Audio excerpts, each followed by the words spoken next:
préparatoire de l'ENSAO. Comme vous savez, l'ENSAO, c'est l'École nationale des sciences appliquées d'Oujda. Donc c'est une grande école marocaine d'ingénieurs. Plus que cela, c'est la première et unique école d'ingénieurs dans le niveau oriental. Elle forme des ingénieurs d'État polyvalents dans les domaines des nouvelles technologies, informatiques et télécommunications. Pour revenir au cycle préparatoire, ou filière STPI comme on l'appelle ici, STPI pour sciences et techniques de l'ingénieur, elle vise avant tout à bien préparer les élèves et les étudiants en leur permettant d'acquérir un maximum de connaissances en mathématiques et physique qui vont leur permettre par la suite de suivre leur cursus dans les différentes filières du cycle ingénieur. Ce programme STPI consiste en 8 modules comportant 90 heures chacun. On étudie pendant 4 semestres, 2 années, beaucoup de mathématiques et de physique, à savoir l'analyse numérique et vectorielle, l'algèbre, la chimie, thermodynamique, électrostatique et cinétique, l'optique, sans oublier un module de statistiques et probabilité, en plus des langues et de l'informatique bien sûr. Pour l'accès en première année du cycle préparatoire, il se fait naturellement par concours pour les titulaires d'un bac scientifique ou technique. Il se déroule en 2 phases si on veut. La première phase, elle consiste en une présélection qui dépend de la note du bac. Ensuite, les élèves sélectionnés sont invités à passer une épreuve écrite qui est généralement sous forme de QCM portant sur les maths, la physique et le français.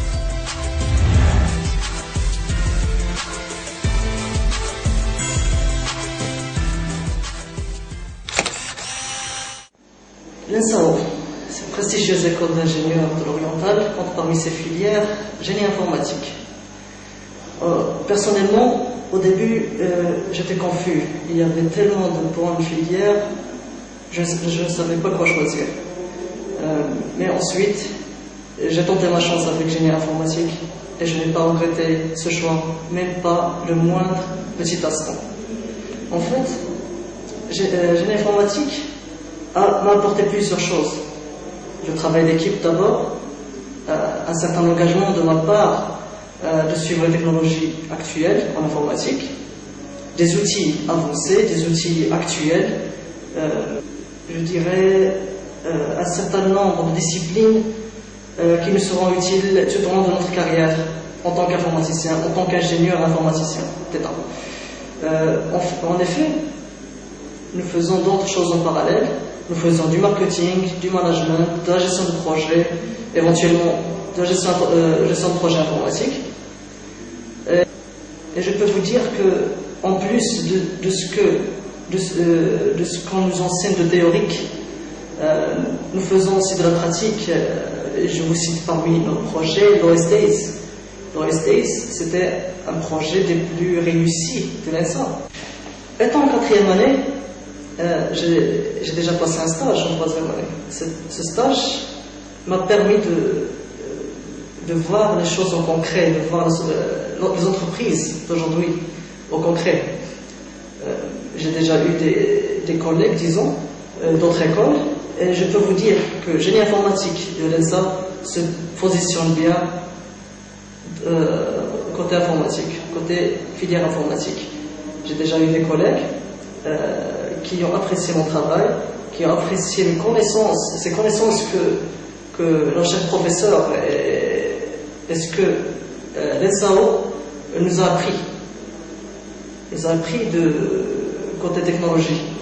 J'ai pu prouver que ce qu'on nous enseigne était utile. Ce qu'on nous enseigne, c'est ce qu'il faut enseigner.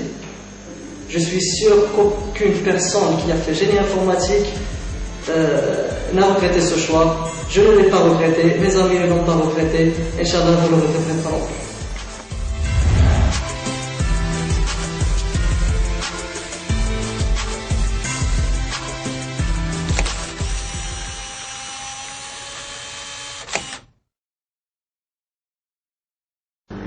L'ingénieur industriel, c'est un ingénieur spécialisé en production, si l'on peut dire. Notre formation Elle forme des ingénieurs polyvalents capables de gérer et de manipuler des systèmes industriels complexes.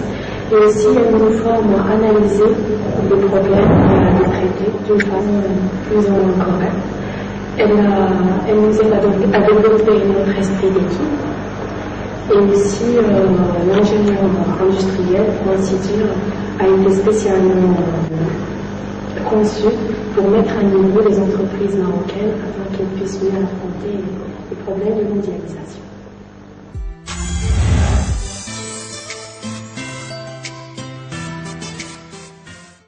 Salut, je m'appelle Iman Khrekesh, élève ingénieur en deuxième année de cycle ingénieur génie télécommunications et réseau. Je vais vous parler un petit peu sur la filière GTR. D'abord, c'est quoi l'objectif? Donc, l'objectif est de former des ingénieurs spécialisés en génie télécommunications et réseau. Cette formation couvre les domaines de l'électronique, de l'informatique, système de transmission, système de télécommunication. Bien sûr, les élèves ingénieurs complètent leur formation en effectuant des stages en entreprise. En première année, un stage ouvrier. En deuxième année, un stage technique. Et en troisième année, un stage de fin d'études. Parlons un petit peu sur le cursus. Donc, l'ingénieur GTR possède une formation pluridisciplinaire qui lui permet d'intégrer des entreprises de conception et de réalisation, de développement, des entreprises de services ou des opérateurs de télécommunications, ainsi que des entreprises industrielles. Donc, la première année de cycle ingénieur constitue un tronc commun, donc s'articulant autour des matières scientifiques et techniques, comme le traitement de signal, l'informatique, réseau et protocole, etc., auquel s'ajoute une formation managériale, management de projet, comptabilité, etc., plus les langues françaises et anglaises. Pour la deuxième année, elle est orientée vers les matières purement de spécialité, dans laquelle les étudiants GTR seront confrontés à des situations plus complexes. Elle est caractérisée essentiellement par le projet de fin d'année, dans lequel les étudiants mettent en œuvre leur acquis durant ces 2 ans. Pour la troisième année, c'est une année, de synthèse ou bien de complément de formation. Elle est essentiellement basée sur le projet de fin d'études.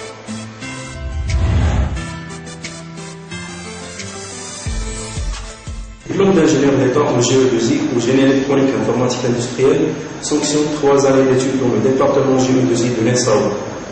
Ces 3 années d'études sont consacrées entre autres à l'électronique, à l'électricité, mais surtout à l'informatique industrielle et les automates programmables, les réseaux et tout ce qui concerne le web embarqué et les systèmes embarqués en général, mais bien sûr sans oublier le côté management et marketing. En fait, la formation en géodésie a 2 grands volets. Le premier étant un volet théorique pour bien appréhender les choses et tout, et un volet pratique qui est plus important. Ce dernier, elle se traduit en fin de compte par des travaux pratiques, par des mini-projets individuels et par des projets collectifs entre les étudiants de la filière.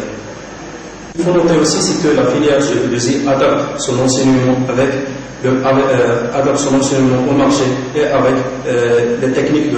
les nouvelles techniques de l'information. Vraiment la chance que nous bénéficions d'une formation unique de son genre ici au Maroc et qu'elle forme des ingénieurs ayant des compétences à la fois techniques et managériales.